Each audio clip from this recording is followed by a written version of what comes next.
Salut à tous et à toutes, on se retrouve pour une nouvelle vidéo et un nouvel épisode en mode Pro Cyclist, le 50e et l'avant-dernier de cette série. Et du coup dans cet épisode on va partir pour faire le Tour de France en intégralité. Dans la dernière vidéo on a fait le Giro en intégralité, maintenant ça va être le Tour qu'on va faire en intégralité. On fera normalement je pense également les championnats du monde, qu'on va espérer réussir. Et là directement sur ce Tour de France on va se retrouver pour la première étape entre Lille et Lille, un prologue de 7 km.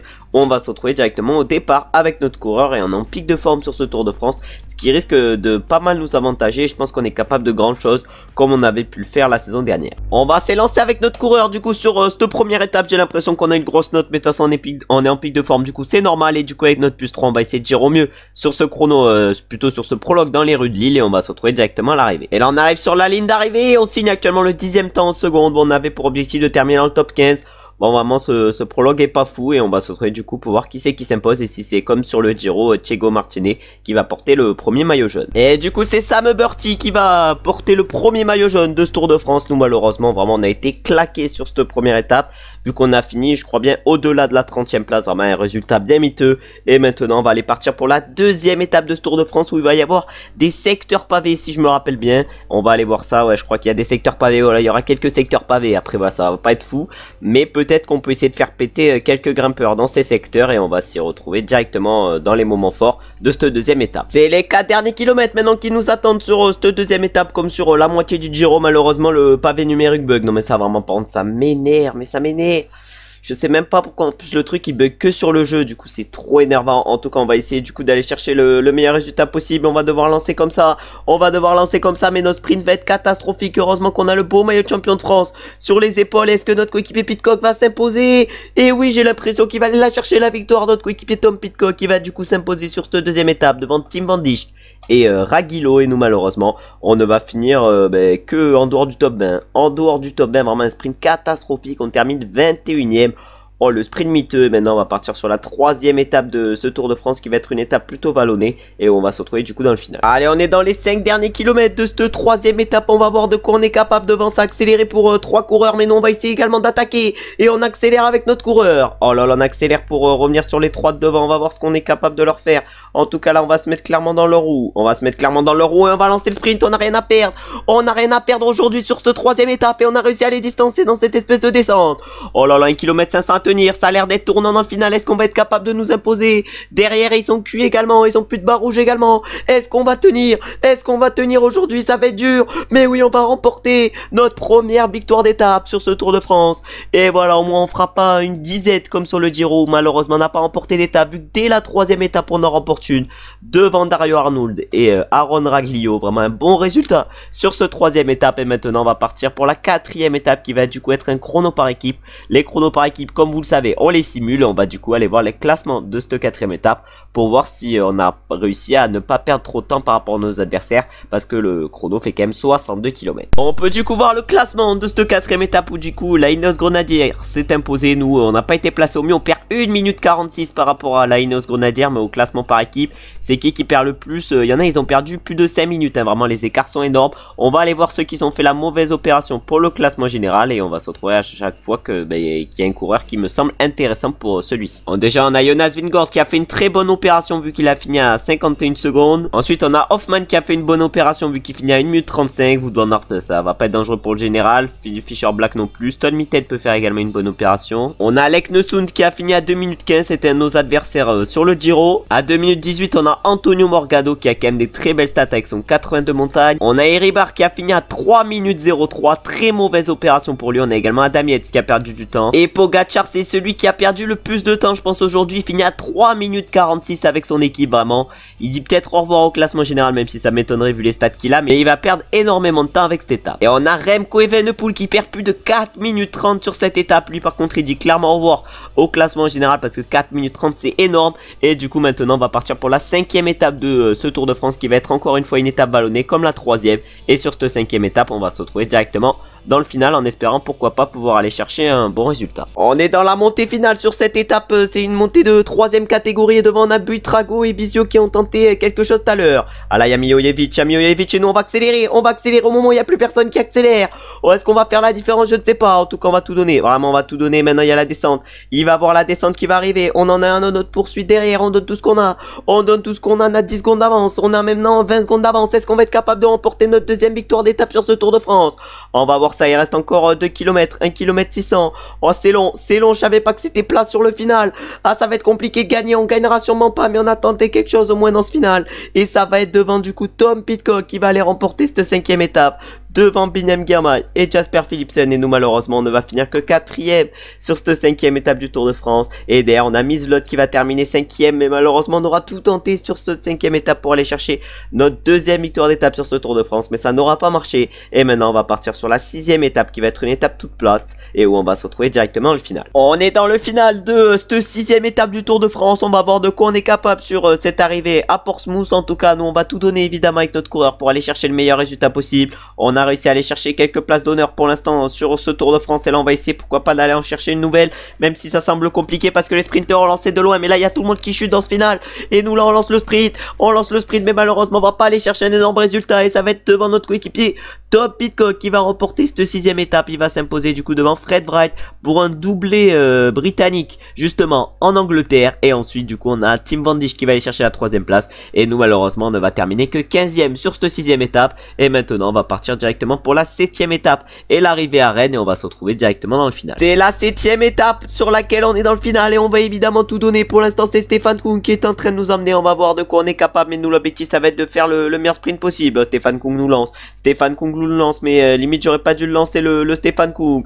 Ah là il va avoir peut-être une pause dans le sprint, et c'est au moment où on va lancer, alors qu'il y a Fabio Jakobsen également qui a lancé. Fabio Jakobsen il est cuit, ils sont tous cuits devant, mais malheureusement on ne s'imposera pas aujourd'hui. Et ça va être Curran, le sprinter irlandais, qui va aller s'imposer sur cette 7ème étape, et il va s'imposer du coup devant Mario Fer et Raguilo. Et nous on va aller chercher une excellente 4ème place sur cette étape. Le +5 a dû bien nous aider, et maintenant on va partir pour la 8ème étape de ce Tour de France qui va être à nouveau une étape longue pour les sprinters, et on va se retrouver encore une fois sûrement dans les 4 derniers kilomètres. C'est les 4 derniers kilomètres qui nous attendent sur cette 9ème étape je crois bien. Ouais non c'est la 8ème, bon je me suis un peu trop précipité. En tout cas on va essayer du coup d'aller chercher le meilleur résultat possible. Là ça lance pour à peu près tous les sprinters. Ah ça lance pour tous les sprinters, je sais pas s'ils ont pas lancé un peu trop. En tout cas on est plus que 43 dans ce groupe.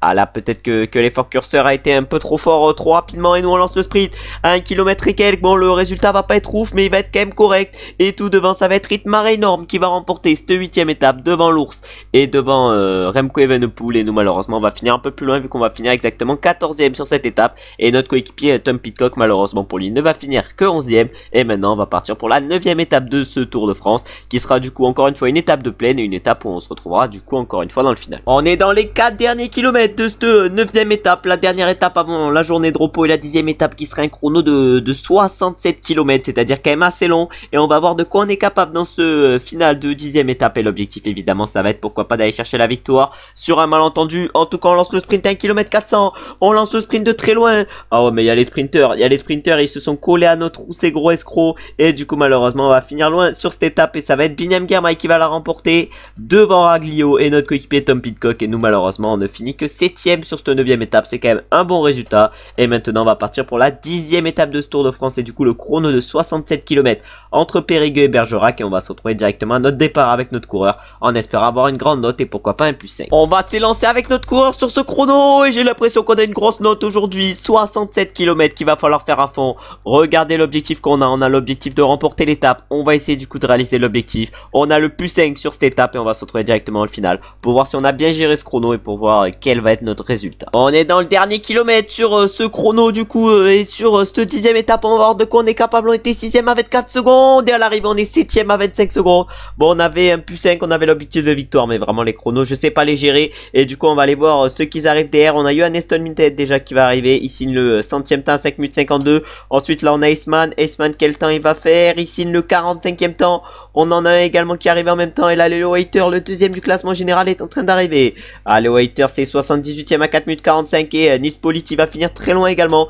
Et du coup, on va aller voir quels sont les coureurs qui ont perdu le plus de temps au classement général. Un classement général où du coup, on va prendre la tête avec 25 secondes d'avance sur Pietro Zanini. Et maintenant, on va aller voir les écarts sur ce chrono. Et on va aller voir quels sont les coureurs qui ont fini le plus loin. Et quels sont les leaders pour le classement général qui ont pris cher aujourd'hui. Bon, déjà, Unai Rebar dit au revoir au classement général. Il a perdu plus de 9 minutes sur ce chrono. Non, mais vraiment, c'est frauduleux. Ensuite, on a Johannes Tonmitet également qui peut dire au revoir au général vu qu'il a perdu 5 minutes 50 sur ce chrono. Miss Vlot, lui, il a perdu 5 minutes 38. Non, mais vraiment, les écarts sont énormes aujourd'hui. Morgado a pris très cher, mais pas tant que ça vu qu'il perd seulement 3 minutes 56 alors qu'il a seulement 68 chronos. On a Miguel André Lopez sur ce chrono qui finit à 2 minutes 59. On a Pogacar qui finit à 2 minutes 23. Et on a Vingord qui finit à 1 minute 51 sur ce chrono. Tandis que nous, du coup, on a fini à 25 secondes, même 26 secondes du premier qui est du coup heureux goutte. C'est Zanini qui a fait un chrono de fou vu qu'il a fini à 10 secondes. Et du coup, au classement général, on a maintenant que 20 secondes d'avance par rapport à Zanini.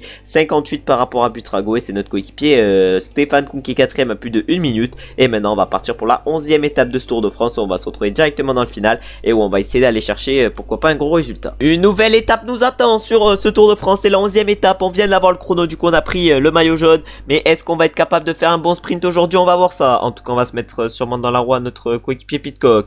On va tenter de prendre la roue à notre coéquipier. Et on va voir ce qui se passe. En tout cas, on a pris la roue à notre coéquipier Tom Pidcock. Est-ce qu'on va être capable de le battre? Ça va être compliqué. Mais je pense qu'on est capable d'un énorme résultat aujourd'hui. Oh non, on s'est fait gêner. Oh le gêne, oh la gêne de fou par Wout van Aert. Oh non mais quel escroc en tout cas devant ces Van Dijk qui s'impose devant Fred Wright et Wout van Aert. Et nous malheureusement ne fait que 4ème parce que Van Aert nous a clairement gêné volontairement. Sinon on aurait fini 3ème sur cette étape. Bon ça c'est un peu frauduleux et maintenant on va partir pour la 12e étape de ce Tour de France.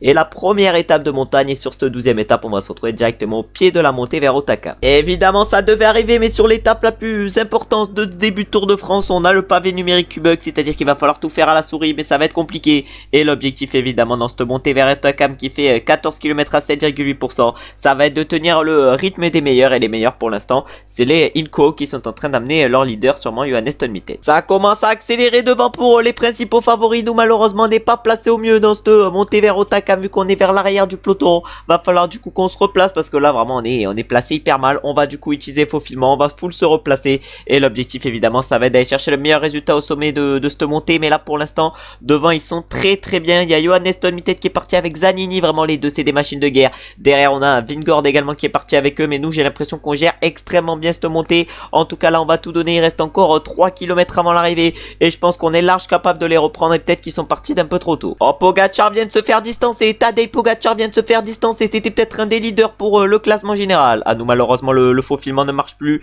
Est-ce qu'ils sont encore bien nos adversaires pour le général? On a Zanini qui est pas fou et du coup on accélère avec notre coureur, on tente quelque chose à 1 km 400 de l'arrivée. Oh, on vient de tenter quelque chose, est-ce qu'on va être capable de nous imposer? On a 1 km encore à tenir. Oh là là on a tenté quelque chose, dans ce final, va falloir finir avec Facture 185, ça va être compliqué de tenir jusqu'au sommet. On est face à Miss Vlot, est-ce qu'il va gagner Miss Vlot?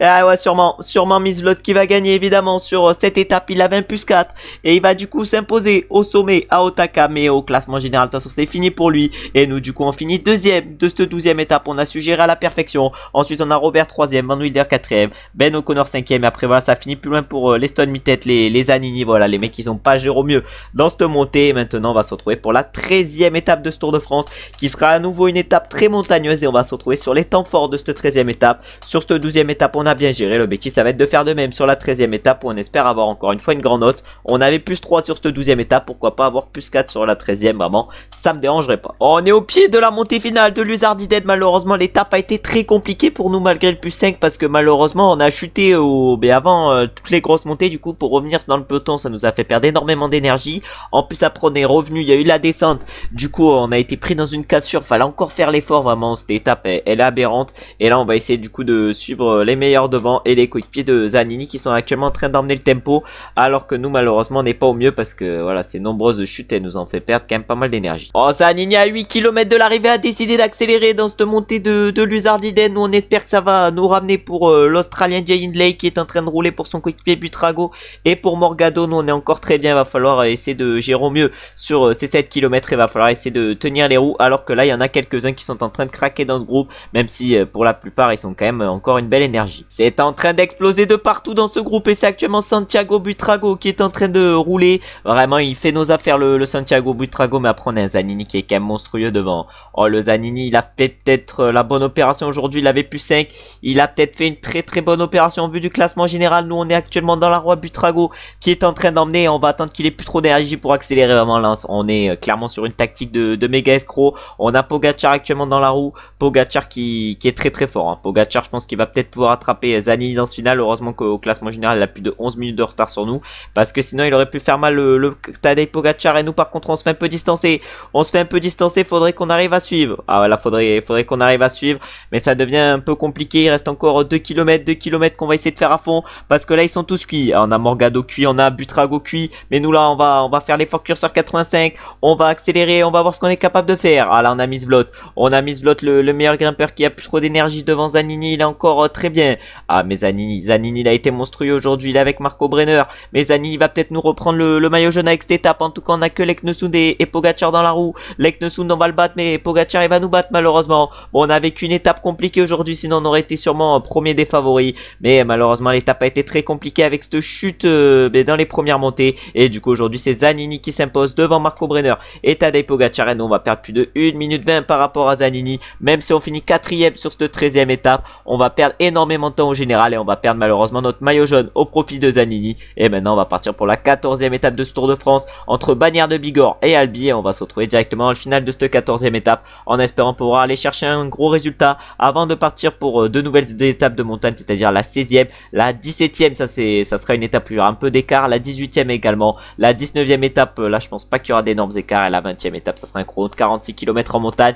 Et Zanini on a pu voir déjà sur le chrono de Bergerac qu'il était quand même un peu meilleur que nous. C'est bon, j'ai décidé d'accrocher la roue à mon coéquipier, c'est-à-dire Tom Pidcock. On va voir ce qu'il va faire. En tout cas devant sa lance, nous on va essayer d'aller chercher le meilleur résultat possible. 1 km, il nous reste encore, il nous reste 700 mètres, on lance le sprint. Oh la tech de fou furieux que j'ai découvert, ça va être pas mal pour PCM 23, mais devant du coup c'est Alessandro Covi qui s'impose sur cette 14ème étape, et nous on va chercher la 2ème place. C'est un énorme résultat, non mais vraiment Alessandro Covi, les stats de fou furieux qu'il a, et du coup nous on va chercher une excellente 2ème place. On a Wout van Aert qui va chercher la 3ème et notre coéquipier Pidcock la 4ème, et maintenant on va partir directement pour la 15ème étape de ce Tour de France, où cette fois-ci on va essayer de gagner, et on va se retrouver dans le final, où l'objectif encore une fois ça va être du coup comme je viens de le dire, de gagner en prenant du coup la roue de notre coéquipier Tom Pidcock. Allez, les 4 derniers kilomètres nous attendent sur cette 15ème étape, je crois bien, ouais c'est bien la 15ème étape sur ce Tour de France. On va voir ce qu'on est capable de faire. Malheureusement devant on a Fischer Black qui s'est envolé avec Benoît Cosnefroy.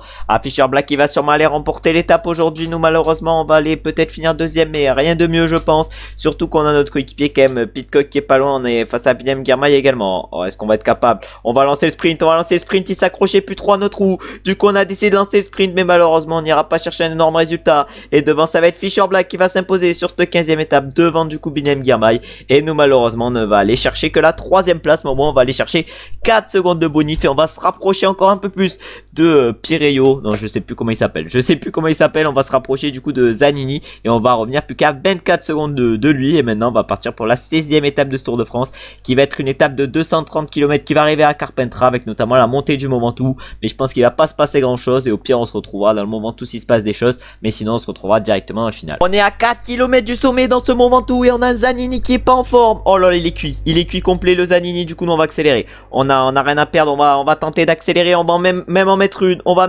une, et là on va tenter le tout pour le tout, parce que Zanini ne va pas pouvoir nous suivre. On a Madouas, faudrait lui dire limite de nous attendre, et nous on va se mettre un effort curseur 85. Ah, on accélère, on donne le tout pour le tout, et on a du coup Hoffman qui est dans notre roue, lui qui était à plus 4 aujourd'hui, mais là on va tout tenter du coup dans ce Mont Ventoux, et je pense qu'on est capable de grandes choses. On a du coup réussi à faire la différence, on passe au sommet du Mont Ventoux avec 1 minute d'avance sur le peloton, et maintenant on va essayer de faire la descente, et on va se retrouver au bas de la descente pour voir maintenant combien on a d'avance, mais je pense qu'on va perdre pas mal de temps. Malheureusement on s'est fait rattraper par le groupe maillot jaune, mais il faut faire attention à Zanini, parce que il peut avoir un énorme coup dur et des moments de de temps faible hein, sur ce Tour de France. C'est-à-dire que le tour n'est pas perdu, il reste encore quelques étapes de montagne. Il reste encore la 17e étape notamment juste après qui va arriver. Ça sera une étape quand même assez compliquée. En tout cas on a notre coéquipier Madouas qui va nous lancer 1 km 900. Il nous lance le Valentin. On a Lenny Martinez dans la roue, mais normalement on a réussi à distancer les principaux adversaires sur cette étape. Et normalement on devrait aller chercher la victoire. À moins que Madouas nous batte. Mais non, c'est bon, Madouas nous battra pas. Et du coup on a un triplé notre équipe sur cette 16e étape. Et on s'impose et on va du coup chercher notre deuxième victoire d'étape sur ce Tour de France pour un triplé français, vu qu'on s'impose devant Madouas et Lenny Martinez, nos deux coéquipiers. Et ensuite on a Tiberi 4ème, Adamiet 5ème et Zanini, notre adversaire pour le classement général, finit lui 11ème. Et maintenant on va partir pour la 17e étape de ce Tour de France. Et je pense qu'on va se retrouver directement au pied de l'Alpe d'Huez, en espérant qu'il ne se soit pas passé de dinguerie pour notre coureur avant. On arrive au pied de l'Alpe d'Huez avec notre coureur. On est à peu près bien au pied de cette Alpe d'Huez et c'est les Yev, j'ai l'impression qu'ils vont rouler devant. On a 6 coureurs qui sont à peu près échappés. L'objectif pour nous ça va être de gagner l'étape, mais ça risque d'être compliqué. Mais là pour l'instant il n'y a aucune équipe, j'ai l'impression, qui est en train d'emmener un gros tempo. Nous l'objectif du coup ça va être de gagner, comme on vient de le dire. On a Zanini devant nous. Zanini il est moins bien que nous, l'objectif évidemment ça va être de le battre pour récupérer le maillot jaune qui est seulement à 14 secondes. On est à 6 km 500 du sommet et nous on est encore très bien avec notre coureur. C'est actuellement les Yev qui sont en train de rouler devant. On a Zanini, je crois bien qu'il est pas fou. Voilà, Zanini il a pas une barre monstrueuse, nous on a une barre encore correcte. Et là les Yev du coup ils semblent très costauds. Je sais pas du tout pour qui ils roulent, mais en tout cas celui pour lequel ils doivent rouler il doit être costaud. C'est Morgado pour qui ils roulent. Ouais, Morgado il est vraiment pas mal. Nous par contre il va falloir qu'on arrive à s'accrocher à l'arrière du peloton, parce que là on est vraiment pas placé au mieux. Il reste encore 5 km dans cette montée de l'Alpe d'Huez et pour l'instant c'est pas trop mal. Et Morgado a décidé d'accélérer dans cette Alpe d'Huez et nous du coup on va décider d'accélérer également. Il y a personne qui nous a suivi. Ah, devant il y a Pogacar. Il y a du coup devant Pogacar, on en a pas mal des costauds devant. On a du Pogacar, on a du Morgado. Ensuite on a Adamiet qui est un peu craqué, mais là Morgado et Pogacar ils semblent très costauds tout devant. Et nous là on va monter à notre rythme jusqu'au sommet. On a 3 km à faire à fond. Derrière, est-ce que Zanini est costaud? Est-ce que Zanini est costaud? On va voir ça. Oh, Zanini, j'ai l'impression qu'il vient de se faire distancer. Zanini vient de se faire distancer. Oh, il a plus d'énergie du tout. Buitrago, il est complètement cuit, mais il est carrément à 5 km de l'arrivée. Ah, vraiment, Buitrago vient de perdre le classement général. Nous, il nous reste encore 2 km de montée. On a devant nous Pogacar. On a Morgado, ils sont costauds les deux. Derrière, on a Louplap qui est en train d'essayer de faire l'effort, j'ai l'impression, pour nous revenir dessus. Bon, l'étape va être quand même compliquée à aller chercher. On a fait rouler nos équipiers aujourd'hui pour essayer d'aller chercher, mais ça risque d'être dur. En tout cas, on consomme le gel énergétique peut-être un peu tard et on revient sur Pogacar et Morgado. Est-ce qu'on va être capable de les battre? Je sais pas. En tout cas, Morgado il commence à lancer. Nous on tente le tout pour le tout, on n'a rien à perdre. On n'a rien à perdre, mais si on va perdre la victoire, j'ai l'impression, au profit de Morgado et Pogacar qui vont du coup nous battre. Bon, j'ai lancé peut-être un peu trop tôt dans ce final. J'ai été un peu trop tendu et du coup devant c'est Morgado qui remporte cette étape au sommet de l'Alpe d'Huez devant Pogacar et nous. Et après derrière ça va finir à plus de 1 minute pour le 4ème qui est donc Louplap. Et après c'est encore plus loin, vraiment les écarts sont énormes sur ce 17ème étape. Et maintenant on va du coup aller voir le classement général pour voir si on a augmenté l'avance par rapport à Zanini. Pas pour voir si on a augmenté l'avance, mais pour voir quelle est notre avance par rapport à Zanini avant de partir pour la 18ème étape où on se retrouvera directement au pied de la montée vers Val Thorens. Et du coup on peut voir le podium déjà de cette étape où du coup on a fini dans les mêmes temps que Morgado et Pogacar qui nous ont malheureusement battu au sprint. Et du coup au classement général, regardez l'énorme avance qu'on a par rapport au deuxième. On a 2 minutes 27 par rapport à Zanini. Et le troisième c'est Morgado qui est à 5 minutes 29. Et Pogacar qui a été notre adversaire aujourd'hui est à 11 minutes 11. Et au classement du meilleur grimpeur du coup on est en tête. Au classement par points là on est deuxième. Et au classement des jeunes on est en tête. Et maintenant on va du coup se retrouver, comme je viens de le dire, au pied de la montée vers Val Thorens sur la 18ème étape où on va du coup essayer de gérer au mieux pour aller chercher pourquoi pas une victoire, même si ça semble compliqué. Mais si on a encore une note de fou, on est capable je pense de tout. Allez, on est au pied de la montée de Val Thorens, 31 km 800 à 5,7%. Ça va être quand même assez long et l'objectif ça va être de gérer le mieux possible pour essayer de perdre le moins de temps possible par rapport à nos adversaires. Ça peut être une montée qui peut nous convenir, cette montée de Val Thorens, parce qu'il n'y a pas d'énormes pourcentages. Si peut-être à des moments il y a des énormes pourcentages, mais je veux dire qu'il y a des replats et tout. Et vu notre note en pleine, ça peut nous avantager. On va voir si le plus 4 nous aide aujourd'hui. On va se retrouver au fur et à mesure de la montée en espérant gérer au mieux. On est maintenant à 10 km du sommet dans cette montée vers Val Thorens. Je sais pas du tout si je gère au mieux. En tout cas, j'essaye de gérer au mieux. On peut voir qu'on est encore pas mal dans ce groupe. On a du Arensman qui est quand même très bien. On a du Miguel André Lopez également très bien. Nous malheureusement on a perdu un peu d'énergie. Et là c'est Morgado. Morgado qui décide d'accélérer. accélérer. Ah, nous malheureusement, il y en a pas mal qui décident d'accélérer. Mais nous pourquoi on n'a pas réussi à suivre? Je sais pas. En tout cas, là, on a Zanini dans ce groupe. Zanini, je sais pas s'il est bien. Zanini, il est encore très bien le Zanini. Donc, on va essayer évidemment de monter à notre rythme maintenant. Mais vraiment, cette étape, c'est pas une étape qui nous convient au mieux. Et là, on va essayer de revenir sur ceux de devant, c'est-à-dire les Evenepoel, les Stone Mittet et les Leknesund en espérant avoir de l'aide de ceux de derrière. Bon, déjà, Zanini, il est parti d'un peu trop tôt parce que là, il est en défaillance complète. Nous, on va essayer de monter à notre rythme. On a combien? On a 5 km 400 à faire à notre rythme. On va voir si on arrive à les tenir. Derrière nous, on a du Sullivan qui semble assez costaud. Vraiment, les mecs là, ils semblent tous costauds dans notre roue. Mais les deux plus costauds, c'est Arensman et je sais pas qui. C'est Arensman et Vlasov. Donc, on est encore assez bien. Et l'objectif, évidemment, ça va être de tenir le plus longtemps possible. On a également Miguel Ángel Lopez qui semble très bien aujourd'hui. Et peut-être qu'une victoire peut être à envisager pour lui. Alors que devant, on peut voir que Tadej Pogačar est complètement cuit. Il a dû partir d'un peu trop tôt dans cette montée. Mais par contre, on a un Morgado exceptionnel face à nous. Parce que Morgado, il est revenu sur le groupe de devant. Il est vraiment grandiose aujourd'hui. Il va peut-être pouvoir jouer la victoire. Et du coup devant ça va jouer la victoire. Mais nous malheureusement on va perdre du temps par rapport à Morgado. Heureusement qu'on avait à peu près 5 minutes d'avance par rapport à lui. Mais aujourd'hui du coup c'est Tiberi qui remporte cette 18e étape devant Antonio Morgado et Léo Robert. Et le premier de notre groupe ça va être Remco Evenepoel qui va du coup finir 7e de l'étape. Ensuite on a Arensman qui va finir 8e. Miguel Ángel Lopez 9e. On a Stone Mittet 10e. Et nous on va chercher une 11e place sur cette étape. Mais on a perdu énormément de temps par rapport à Morgado. Est-ce qu'il est chaud en chrono? Donc je crois qu'il est pas très chaud en chrono. Voilà, il a seulement 68. C'est-à-dire que normalement il devrait pas nous battre sur les chronos. Et maintenant du coup on va partir pour la 19e étape de ce Tour de France qui va donc être une étape vallonnée. Et on va se retrouver soit dans la dernière montée s'il se passe des choses, soit directement au final pour voir si on est capable, pourquoi pas nous imposer évidemment si une échappée ne va pas au bout. Mais notre objectif évidemment ça va être de gagner une 3e victoire d'étape sur ce Tour de France. 2 c'est pas mal, mais 3 ça serait vraiment incroyable. Allez, on est à 800 mètres du sommet de la montée finale et nous on va accélérer. On a qui? On a Zanini et Morgado qui nous ont suivis directement dans la roue. Ah, l'objectif ça va être de gagner aujourd'hui. En tout cas devant il y a qui? Devant il y a Tiberi et un autre qui sont partis. Nous on va essayer évidemment de gérer au mieux dans cette descente. On va naître avec Zanini, Morgado, Pogačar et Vlot et on va voir s'ils peuvent collaborer avec nous. Alors, on est à 4 km de l'arrivée avec Tratch. On va voir ce qu'on est capable de faire sur cette avant-dernière étape. On va voir sur cette 19e étape. C'est pas encore l'avant-dernière. En tout cas Tratch il est en train d'accélérer. Il roule clairement pour nous le Simon Tratch. Ah ouais, mais là maintenant c'est Morgado qui va accélérer. Morgado qui accélère. Nous on va essayer de prendre sa roue et nous on va lancer le sprint. On n'a rien à perdre aujourd'hui. On va sûrement aller chercher la 3e place. En tout cas Tiberi s'impose devant en solitaire.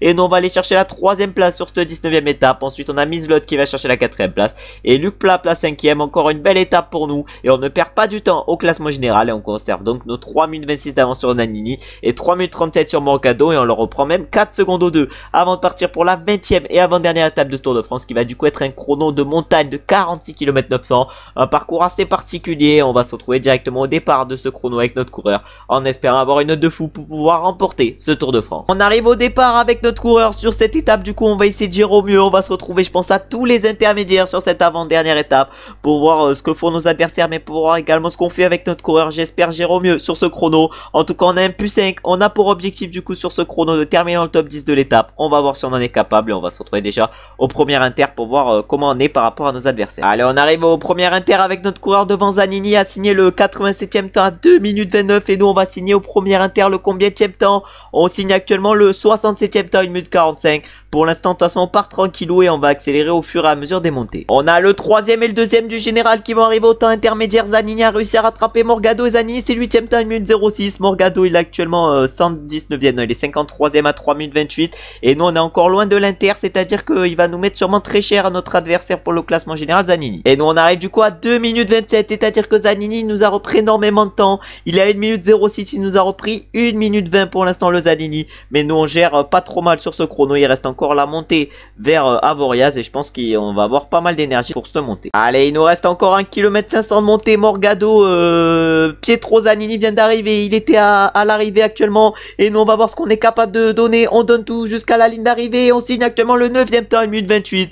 Bon, un chrono correct, on est dans les temps que voulait qu'on soit le directeur sportif vu qu'on est dans le top 10 de l'étape et on perd que dalle de temps par rapport à Zanini. Vraiment un bon chrono pour nous et du coup au classement général on va remporter ce Tour de France avec plus de 2 minutes 50 d'avance par rapport à Zanini. Et Morgado va être 3ème de ce Tour de France à peu près 7 minutes de nous. Ensuite, au classement du meilleur grimpeur, ça va être Miss Blood qui va remporter du coup ce maillot. Au classement par points, là, ça va être Binem Girmay normalement qui va le remporter, même si on va essayer pourquoi pas de le remporter sur la dernière étape. Et au classement des jeunes, ça devrait être nous. Et du coup, maintenant, on va se retrouver pour l'étape des Champs-Élysées, directement dans les 5 derniers kilomètres, pour voir ce qu'on est capable de faire. Mais déjà, remporter pour la 2e fois d'affilée le Tour de France, c'est énorme.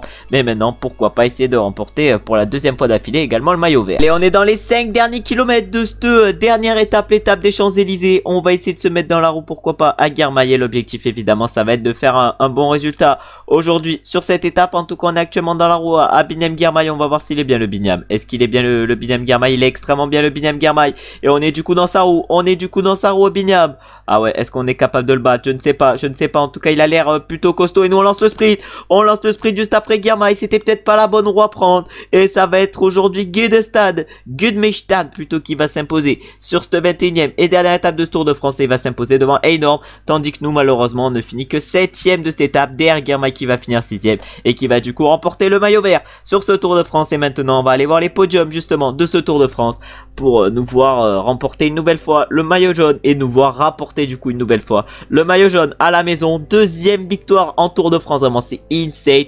Et après un Giro qui aurait été compliqué, on arrive quand même à se reprendre dans cette vidéo en remportant du coup le Tour de France. Déjà on est 7ème sur cette étape et on va s'imposer sur ce Tour de France avec 2 minutes 58 d'avance sur Zanini et près de 7 minutes sur Morgado. Et après on a un compatriote à nous, Léo Robert, qui finit 4ème. Ensuite au niveau du classement du meilleur grimpeur, là c'est Miss Blood qui va remporter du coup le maillot à poids sur ce Tour de France. Ensuite au classement par points du coup c'est Binem Girmay qui le remporte juste devant nous. Malheureusement on finit 2ème de ce maillot. Et au classement des jeunes on le remporte encore une fois devant Pietro Zanini. C'est le même podium, même 4ème place que le classement général. C'est à dire que les 4 premiers sont quand même assez jeunes. On a Zanini 23 ans, Morgado 25 et Léo Robert 23. Et maintenant du coup on va partir directement pour les championnats du monde après un Tour de France extrêmement réussi. On espère arriver en forme pour la Vuelta, mais là pour conclure la vidéo on va du coup aller faire les championnats du monde. Bon, le parcours du chrono malheureusement ça sera un peu celui comme la 20ème étape du Tour de France, c'est à dire que ça va être compliqué à aller remporter. Mais là du coup on va se retrouver directement dans le final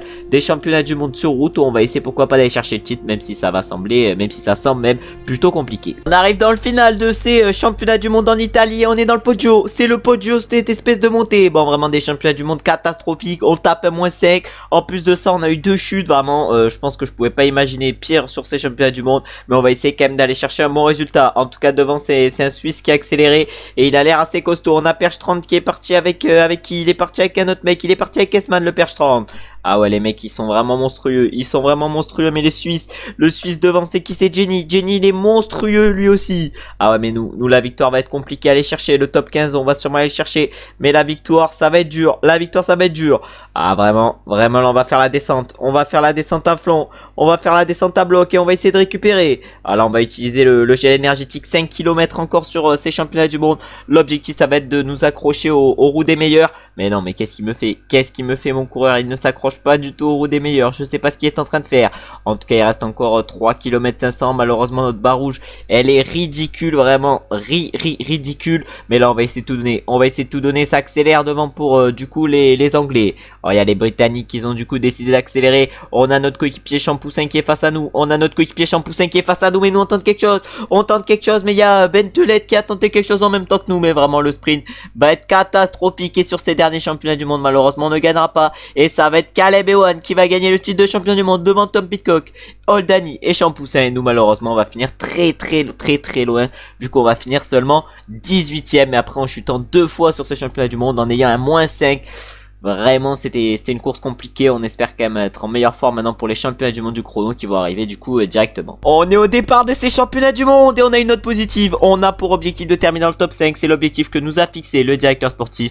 On va voir si on en est capable parce que le parcours est quand même assez bizarre. On va voir du coup ce qu'on est capable de faire et on va se retrouver directement au premier inter. Je pense qu'on va se retrouver à chaque inter, mais ça va être une course compliquée. On arrive déjà au premier inter et on est actuellement 17ème à 2 minutes 22. Bon, vraiment les écarts ils vont être aberrants sur cette course. Et maintenant on va se retrouver au deuxième inter pour voir si on a progressé un peu.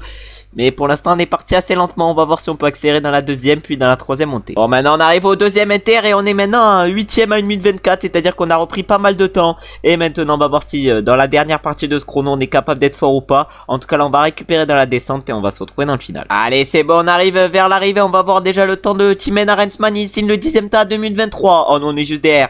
Non, on est juste derrière. On va voir quel va être notre temps. Je pense qu'on va pas trop être mal à l'arrivée. On va voir si on est premier ou pas. Et on est 5ème à 1 minute 45 malheureusement de Butrago. Mais il y en a un derrière. Aidan Cassidy. Il fait un chrono de fou furieux. Allez, où il est le Aidan? Où il est le Aidan Cassidy? Déjà on a Zanini premier. Zanini a signé le premier temps. Je sais pas du tout qui c'est qui est premier à l'arrivée finalement. Et c'est du coup Cassidy qui s'impose avec 37 secondes d'avance sur Zanini. Et Zanini vraiment il a mis une branlée à Butrago. Et nous on a fini malheureusement que 8ème à 3 minutes 33 sur ce chrono. Après un parcours assez particulier. On n'a pas encore des notes assez... de toute façon on n'aura pas des notes exceptionnelles dans cette fin de Pro Cyclist. En montagne il n'y a pas tout qui va changer du jour au lendemain. Et du coup dans la prochaine vidéo on ira donc faire la Vuelta, une Vuelta qu'on essaiera de remporter après le Tour de France qu'on vient de remporter. En tout cas, je vous remercie d'avoir regardé la vidéo jusqu'à la fin. Comme d'habitude, j'espère qu'elle vous aura plu. Si la vidéo vous a plu, comme d'habitude, vous savez ce que vous avez à faire, c'est-à-dire liker, commenter et vous abonner. Je remercie évidemment tous ceux qui auront liké, qui se seront abonnés et qui auront commenté sur cette vidéo. J'espère également que vous avez passé une bonne journée, voire même une très bonne journée, vraiment, ça ferait plaisir. On se retrouve maintenant dès demain pour le dernier épisode en mode Pro Cycling sur Pro Cycling Manager 2022. Ciao, ciao, ciao!